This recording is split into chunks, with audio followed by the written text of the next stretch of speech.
Chương 36. Những bông sen duyên kiếp.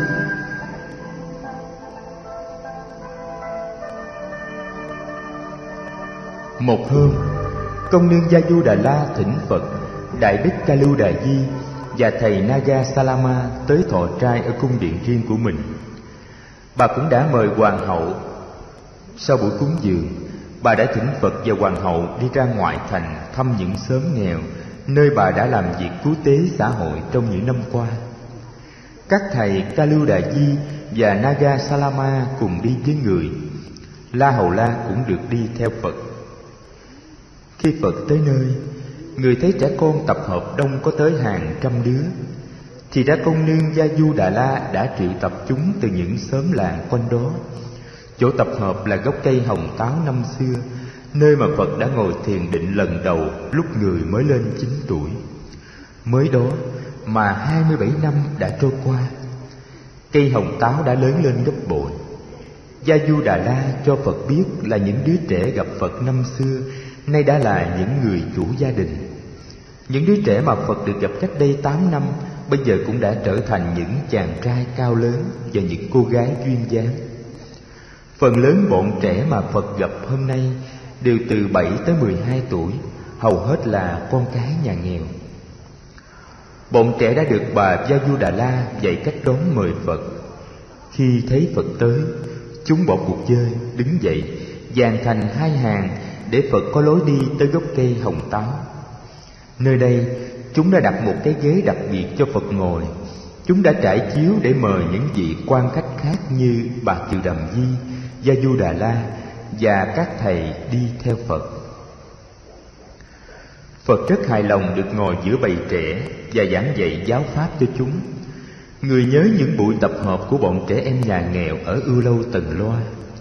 Người kể cho các em nghe về chú bé chăn trâu tên là Cát Tường và cô bé mang sữa tên là Tu Già Đa. Người dạy các em về cách nuôi dưỡng lòng thương yêu và mở rộng tầm hiểu biết. Người lại kể cho các em nghe câu chuyện tranh nhau con thiên nga giữa người với đề bà Đạt Đa lúc người còn nhỏ. Bọn trẻ con được nghe giảng dạy bằng những câu chuyện hấp dẫn này rất lấy làm vui sướng.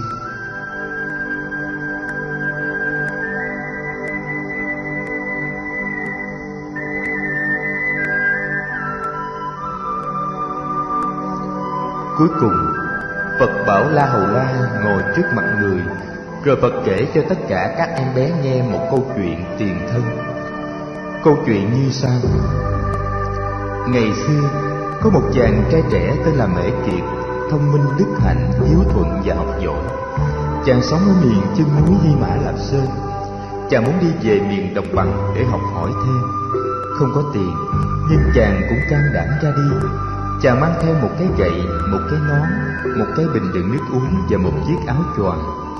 Trên con đường về Kinh Đô, mỗi ngày chàng ghé lại làm việc cho những nhà nông dân bên đường để có được cơm ăn và để tiếp tục đi nữa. Có khi chàng còn được trả tiền.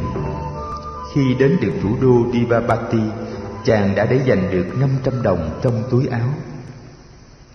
Vào đến cửa thành, chàng thấy dân chúng đang mở hội rất vui. Chàng không biết người ta đang mở hội ăn mừng việc gì, nên có ý muốn tìm người để hỏi. Vừa lúc ấy, có một cô thiếu nữ xinh đẹp, mặt mày thật sáng sủa đi ngang. Cô cầm trong tay một bó sen có tất cả 7 bông sen hàm tiếu. Chàng hỏi cô: cô ơi, có việc gì vui mà dân chúng mở hội vậy cô? Thiếu nữ đáp: Chắc anh không phải là dân địa phương cho nên mới không biết hôm nay dân chúng mở hội gì. Số là hôm nay tại thủ đô Divapati có một bậc giác ngộ xuất hiện tên là Dipankara. Người là bó đuốc soi đường cho tất cả chúng sanh. Ngài là con của vua Asimat, đã đi tu và đã thành đạo. Đạo của Ngài sáng chói cả thế gian. Hôm nay để mừng Ngài, dân chúng tại đây mới mở hội đó. Nghe nói có một vị giác ngộ xuất hiện trên thế gian, Mễ Kiệt rất lấy làm sung sướng. Chàng rất muốn được cúng dường Ngài, được tới làm lễ Ngài và để học đạo với Ngài. Chàng hỏi thiếu nữ: Cô mua 7 bông sen này bao nhiêu tiền vậy thưa cô? Thiếu nữ đưa mắt nhìn người con trai lễ phép và có dáng dấp thông minh. Nàng trả lời: Em chỉ mua có 5 bông thôi, 2 bông kia là của em đem theo. Em hái 2 bông ấy ở ao của nhà em đó. Mễ Kiệt nói: Vậy 5 bông kia cô mua bao nhiêu vậy thưa cô? Em mua hết 500 đồng. Mễ Kiệt khẩn khoản cầu xin thiếu nữ để lại cho anh ta 5 bông sen ấy, để anh có thể có hoa đem cúng đấng giác ngộ Dipankara. Thiếu nữ không chịu. Nàng nói: Em mua hoa sen này là để cúng đấng giác ngộ, chứ không phải để bán lại cho anh đâu. Mễ Kiệt hết lòng khẩn khoản. Chàng nói: Cô cúng dường 2 bông cũng được rồi mà, xin cô vui lòng nhượng lại cho tôi 5 bông, để tôi cũng có dịp được cúng dường bậc giác ngộ với. Thưa cô, được gặp một bậc giác ngộ trên đời là quý hóa lắm. Tôi quyết tâm cùng đi với cô để tới gặp Ngài. Tôi muốn được học hỏi đạo lý do Ngài chỉ dạy. Nếu cô vui lòng nhường cho tôi 5 bông hoa ấy, tôi sẽ nhớ ơn cô suốt đời. Thiếu nữ nhìn xuống đất không nói. Mễ Kiệt lại năn nỉ: Nếu cô để lại cho tôi 5 bông hoa kia, tôi sẽ làm bất cứ điều gì cô sai bảo để trả ơn cho cô. Thiếu nữ không dám ngẩng đầu lên. Hai người im lặng đi bên nhau rất lâu. Cuối cùng cô lên tiếng: Anh ơi, không biết tại vì duyên nợ nào từ những kiếp trước mà khi gặp anh, em đem lòng thương mến anh liền. Em cũng đã gặp nhiều người con trai, nhưng chưa bao giờ trái tim của em rung động như hồi nãy khi mới vừa gặp anh. Em muốn tặng không cho anh 5 bông sen này để anh cúng đấng giác ngộ. Nếu như anh hứa với em là trong kiếp này cũng như trong những kiếp khác, em được làm vợ của anh hoài hoài và mãi mãi. Nàng nói một mạch những điều trên, và nói xong nàng thấy gần như hụt hơi. Mễ Kiệt im lặng một lát rồi nói: Cô là một người rất dễ mến, và cô lại là một con người rất chân thật. Mới lần đầu gặp cô, tôi cũng thấy có cảm tình với cô ngay. Nhưng tôi là người có chí tu đạo giải thoát. Nếu cưới vợ thì bị ràng buộc. Làm sao sau này tôi có được tự do mỗi khi có dịp ra đi tìm đạo? Thiếu nữ nói: Anh cứ hứa với em đi. Em xin nguyện rằng mỗi khi anh muốn ra đi tìm đạo thì em sẽ không dám tìm cách ngăn cản anh. Trái lại, em sẽ tìm cách giúp cho anh thực hiện được chí nguyện.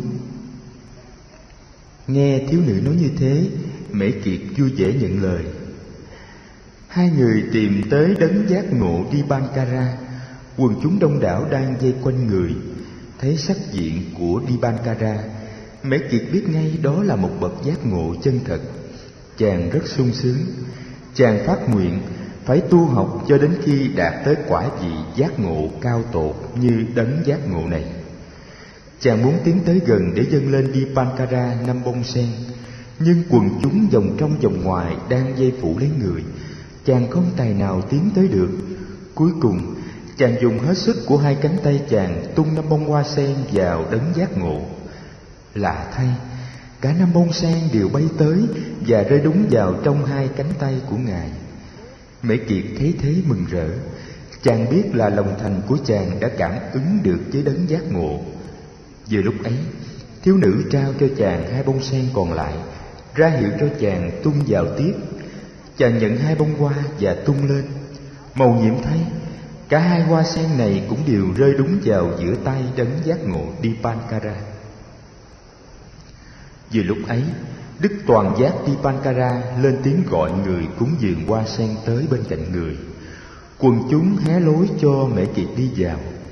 Mễ Kiệt cầm tay thiếu nữ kéo nàng theo. Đến trước mặt người, Mễ Kiệt và thiếu nữ quỳ xuống.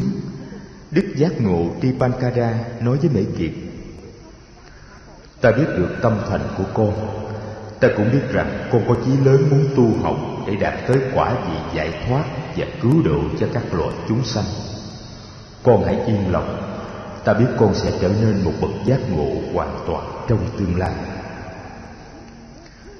Rồi nhìn thiếu nữ đang quỳ bên Mễ Kiệt, Ngài nói: Còn con, trong kiếp này và trong những kiếp tới, con sẽ là người bạn đường của Mễ Kiệt. con hãy nhớ lời nguyện của con, lo tác thành cho chí hướng của chồng mà không tìm cách ngăn cản chàng mỗi khi chàng ra đi tìm đạo. Mễ Kiệt và thiếu nữ rất cảm xúc được nghe lời dạy bảo của bậc toàn giác. Từ đó về sau, cả hai người đều chăm chỉ tu học theo đạo lý giải thoát của Đức Giác Ngộ Dipankara. Phật ngẩng lên nói với bọn trẻ: các con nghe không? Từ kiếp ấy về sau, trong kiếp nào chàng Mễ Kiệt và cô thiếu nữ cũng đều được gặp nhau và cũng đều đã trở nên vợ chồng. Và mỗi khi người con trai đến tuổi ra đi tu đạo, người con gái lại tìm cách giúp đỡ người con trai. Chẳng bao giờ nàng tìm cách cản ngăn chí nguyện của chàng. Vì vậy, chàng rất biết ơn nàng. Cho đến một kiếp nọ, chàng thực hiện được chí nguyện lớn của chàng và trở thành một bậc giác ngộ, sáng suốt, không kém gì bậc giác ngộ Dipankara kiếp trước. Các con nên biết, tiền của và danh vọng không phải là những vật quý nhất trên đời. Tiền của và danh vọng có thể tiêu tán rất mau chóng, nhưng sự hiểu biết và lòng thương yêu mới thực sự là những gì quý nhất trên đời. Có hai thứ ấy thì chắc chắn là con người có hạnh phúc. Chàng Mễ Kiệt và cô thiếu nữ đã sống hạnh phúc với nhau trong nhiều đời nhiều kiếp. Đó cũng là nhờ hai người đã có sự hiểu biết và hết lòng thương yêu. Đã hiểu biết và đã thương thì không có gì mà ta không thực hiện được trên cõi đời này.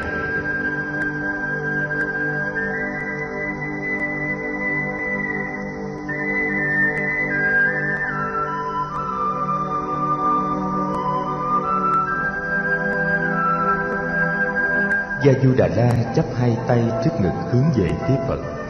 Bà rất cảm động về câu chuyện tiền thân này.